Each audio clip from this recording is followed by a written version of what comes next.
Hola, mi nombre es Maximiliano Cristiá, soy profesor de Ingeniería de Software en la Universidad Nacional de Rosario, en Argentina. En el 10º video de la serie de matemática para programadores les conté qué son los invariantes de estado y cómo expresar esos invariantes de estado en términos de máquinas de estado y en términos de máquinas de estado descritas con teoría de conjuntos y lógica. También les mostré cómo plantear las demostraciones que hay que hacer para efectivamente demostrar que un predicado o una propiedad es realmente un invariante de estado.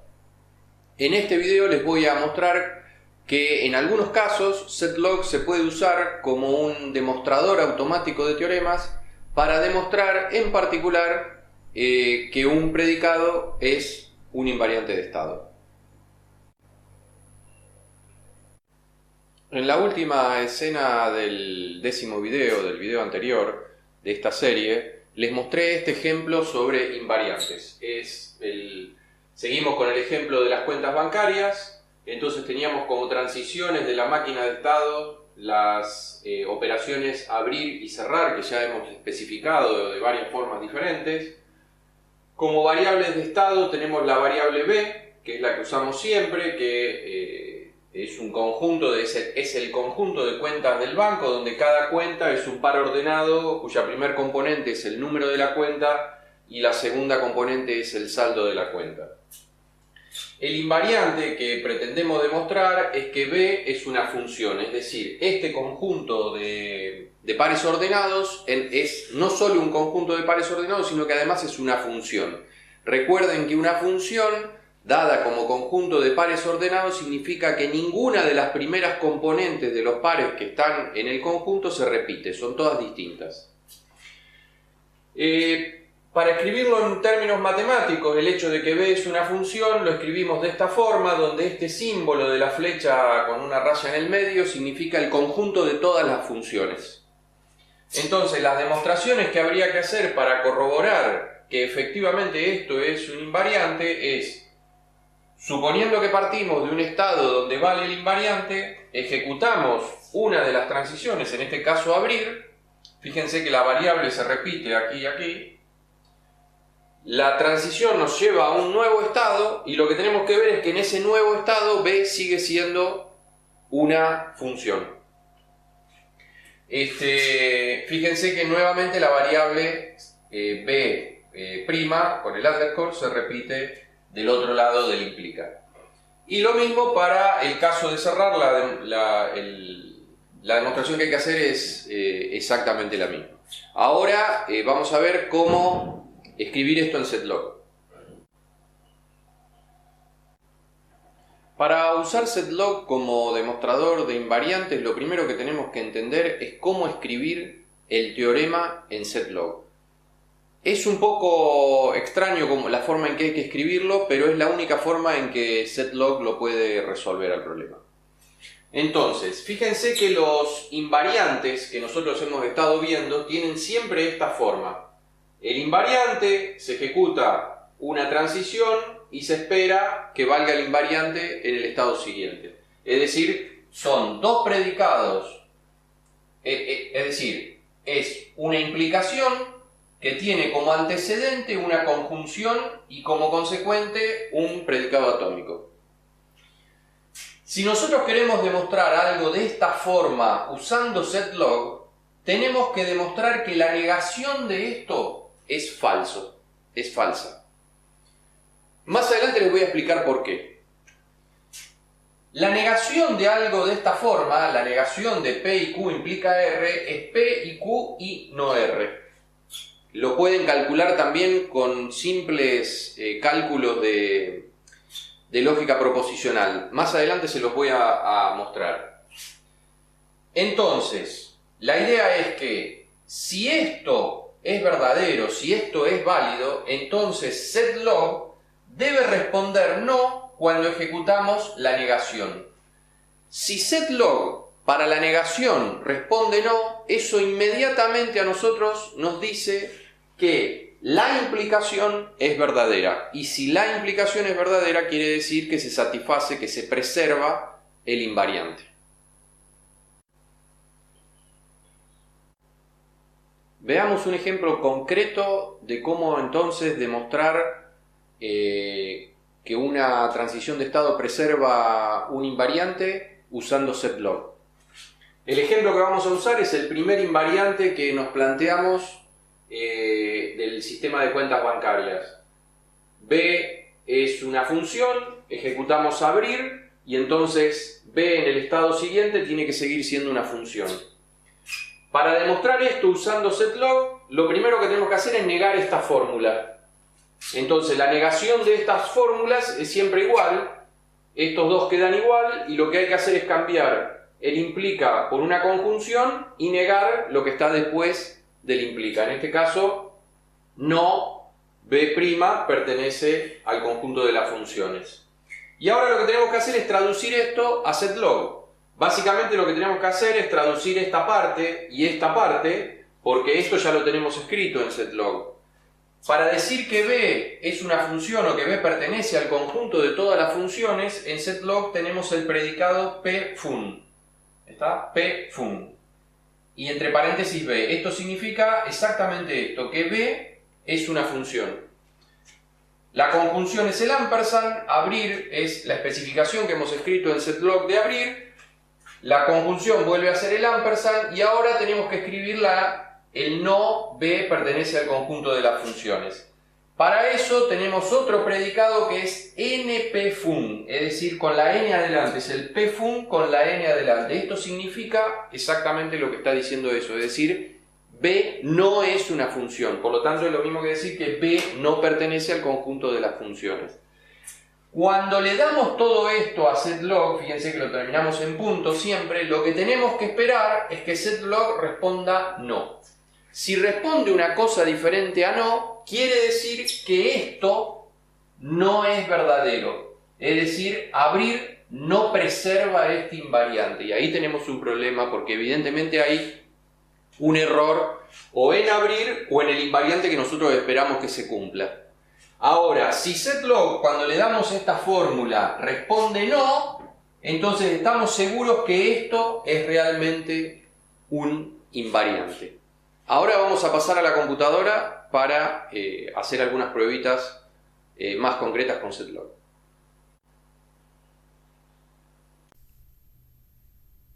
Antes que nada les recuerdo cómo instalar setlog. Lo primero que tienen que hacer es instalar un intérprete de Prolog. Pueden instalar SWI Prolog, que lo pueden descargar desde este sitio web. Luego tienen que descargar el programa Prolog que implementa setlog y lo descargan desde este otro sitio web. Si les resulta muy complicado acordarse de este sitio web, pueden buscarlo en Google como setlog Gianfranco Rossi. Las instrucciones detalladas de cómo instalar están en el tercer video de esta serie sobre matemática para programadores. Las instrucciones para instalar setlog, las instrucciones detalladas para instalar setlog están en el segundo video de esta serie de matemática para programadores. Entonces, como siempre, a la izquierda tenemos la especificación del banco con la especificación de la operación abrir y las 4 especificaciones que hicimos de la operación cerrar. En otra solapa tengo los tests que hemos estado ejecutando y en particular a partir de esta línea tenemos las demostraciones que vamos a intentar hacer con setlog para demostrar que B es una función parcial, es un invariante. A la derecha de la pantalla tenemos la consola para ejecutar setlog. Comenzamos ejecutando Prolog. Luego cargamos setlog con el comando consult y entre paréntesis y comillas simples setlog.pl. Entramos en el entorno setlog. Cargamos el archivo que contiene la especificación del banco y ahora ya estamos listos para intentar hacer estas demostraciones. Vamos a empezar por la primera, que demuestra que b es una función parcial, está preservado por la operación abrir. Copiamos y pegamos. Fíjense que acá dice exactamente lo mismo que yo les he escrito en el pizarrón en la escena anterior, o sea, npfun b, para negar el consecuente de la implicación. Ejecutamos y dice no, que es la respuesta esperada. Al tener esta respuesta sabemos que la negación de la fórmula que acabamos de escribir es un teorema. Respecto de cerrar, voy a dejar la demostración de que cerrar 1 preserva el mismo invariante para el final porque lleva muchísimo tiempo. Es decir, setlog tiene que trabajar mucho para poder hacer esa demostración. Entonces vamos a empezar por la segunda, que fíjense que tiene exactamente la misma estructura que la de abrir, excepto que se cambia por el nombre de la operación. Y acá la respuesta también tiene que ser no. No sé si lo alcanzan a percibir, pero en este caso setlog demora un poquito más en devolver el no que en el caso anterior. Ahora vamos a hacer lo mismo con cerrar 3. Nuevamente siempre la misma estructura de la fórmula, solo que va cambiando el nombre de la operación. Ahora la respuesta de setlog es bastante más rápida. Y finalmente con cerrar 4. Acá yo lo hago para las 3 operaciones.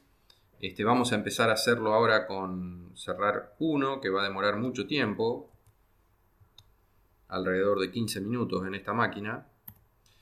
Les decía que yo hago la demostración para las 3 versiones, para las 4 versiones de cerrar, pero que en realidad uno cuando especifica solo una versión y se mantiene con esa.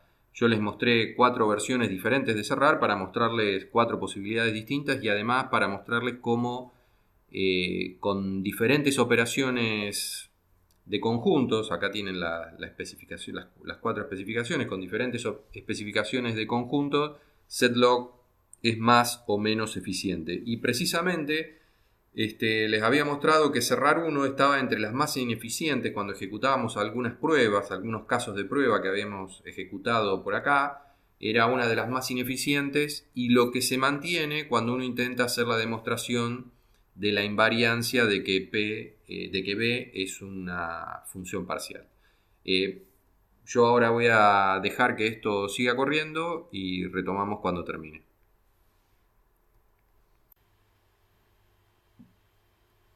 Como les decía, después de más de 15 minutos, setlog logra terminar la prueba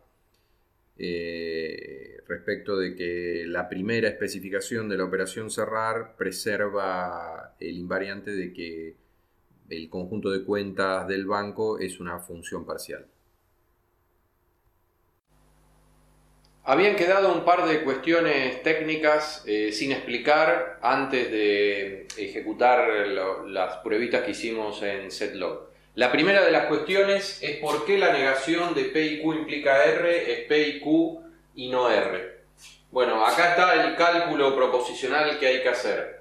La negación de P y Q implica R, la escribimos así.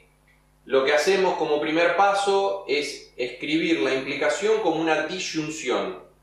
Esto es un teorema, digamos, una consecuencia bastante elemental del cálculo proposicional, en donde A implica B es lo mismo que no A o B.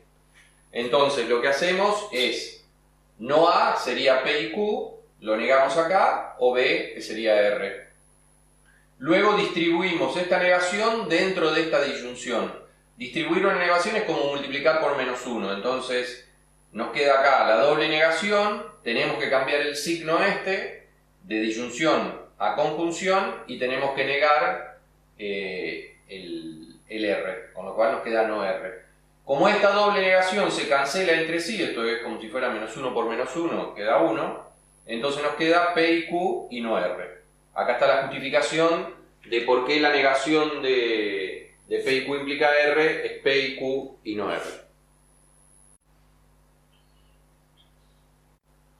La otra pregunta que había quedado por responder, la otra pregunta técnica, es la siguiente. ¿Por qué para demostrar que P y Q implica R es verdadero, usando setlog hay que demostrar que la negación es falsa? Bueno, voy a intentar explicarles eso. Es un poco más complicada que la otra pregunta, pero se las voy a explicar igual. Primero, lo que tienen que ver es que setlog, entre otras cosas, setlog es un satisfability solver. En castellano es difícil encontrar una traducción, la más correcta sería solvente de satisfacibilidad. ¿Qué quiere decir que setlog es un satisfability solver? Quiere decir que dada una fórmula f que depende de la variable x, setlog nos puede decir si hay al menos un x0 tal que f de x0 es verdadera.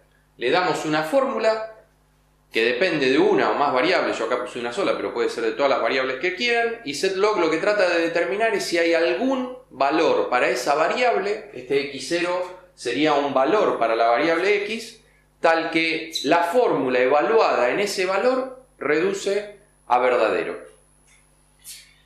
Eso es lo que hace básicamente un satisfability solver. Dada una fórmula que depende de una variable, trata de encontrar un valor que haga que esa fórmula sea verdadera. En particular, en el caso de setlog, estas fórmulas tienen que ser las fórmulas de la teoría de conjuntos. También, lo que hace setlog es que si no hay x0 que hagan que f de x0 sea verdadera, entonces responde no. Es decir, cuando hay algún valor que hace que la fórmula sea verdadero, nos dice cuál es ese valor. Y si no hay ningún valor que haga que la fórmula sea verdadera, nos dice no, no hay ningún valor que la haga verdadera. Continúo con el razonamiento tratando de explicarles por qué para demostrar que una fórmula es válida, es verdadera, usando setlog hay que demostrar que la negación es falsa. Entonces, es una definición clásica de lógica que una fórmula f que depende de x es válida si y solo si para todo x vale f de x. Cuando decimos que es válida es lo mismo que decir que f de x es un teorema, es decir, que f es un teorema. Por otro lado, f de x es satisfacible si y solo si existe x tal que f de x. Es decir, basta con que haya un punto donde f de x sea verdadera para que digamos que es satisfacible.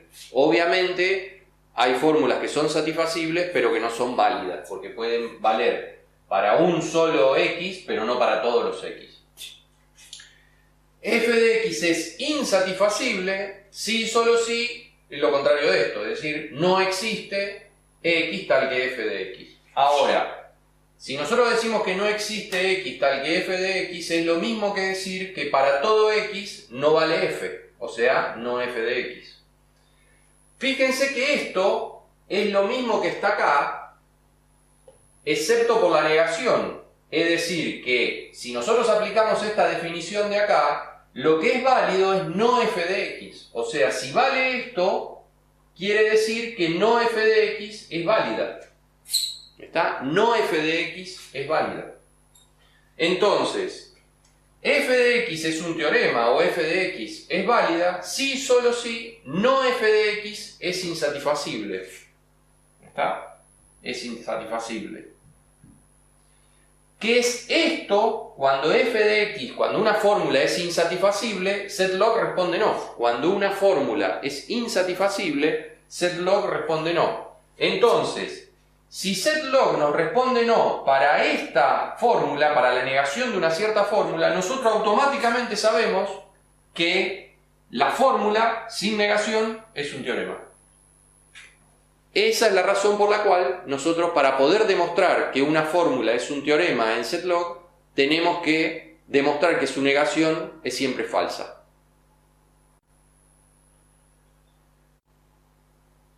No sé si este va a ser el último video de la serie de matemática para programadores, pero es muy probable que por bastante tiempo no vuelva sobre este tema. En los próximos videos voy a retomar las cuestiones de diseño, de arquitectura de software y de algunas otras cuestiones vinculadas al desarrollo de software, a la ingeniería de software.